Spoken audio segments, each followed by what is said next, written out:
Two wires A and B of same dimensions are stretched by same amount of force. Young's modulus of A is twice that of B. Which wire will get more elongation? बच्चों सबसे पहले wire A और B का same dimension दे रखा है। इसका मतलब area of cross section की अगर बात करें अपन तो area of wire A is equals to area of wire B. Wire A और वायर बी दोनों का जो एरिया होगा बच्चों वो इक्वल होगा। ठीक है, कह रहा है stretched by same amount of force. तो अगर सेम अमाउंट ऑफ फोर्स अगर अप्लाई किए हैं तो हम क्या कहेंगे कि force applied by A that is F A is equals to force applied by B that is F we.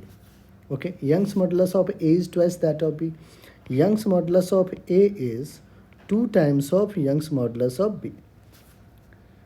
Which wire will get more elongation? Elongation ज़्यादा किस में होगा, वायर ए में या वायर बी में, ये हमें फाइंड आउट करना है।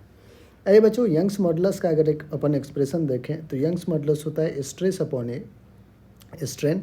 स्ट्रेस हो जाएगा force upon area upon strain हो जाएगा delta L upon L.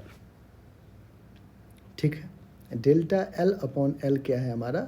Change in length upon original length. ठीक है बच्चों, अब देखिए यहाँ से हम क्या सब लिख सकते हैं यंग्स मॉडुलस का, तो ये फॉर्मूला है। अब इस एक्सप्रेशन में वाई ए को लिखते हैं force on A F A upon area of A upon delta L change in length of A upon original length of which is equals to force on B F B upon area of cross section भी same है बच्चों, upon A कर लेते हैं delta L upon L of B. ठीक है, यहाँ से देखिए आप कहोगे कि सर जितना फोर्स ऑफ ए है उतना ही फोर्स बी है, तो F B cancel out upon area A cancel out.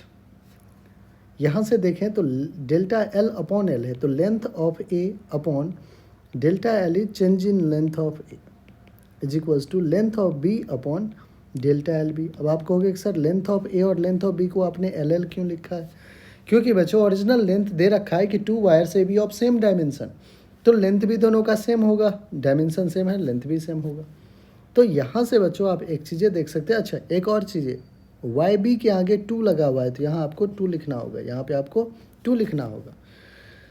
तो 2 times of delta L in A is equals to delta L B, और डेल्टा एल क्या है? Change in length. तो आप कह सकते हैं कि चेंज इन लेंथ जो बी में हो रहा है वो चेंज इन लेंथ ए के 2 times हो रहा है। तो हमसे पूछा क्या गया है कि which wire will get more elongation. Obvious case है कि wire B will get more elongation, और कितने टाइम्स से?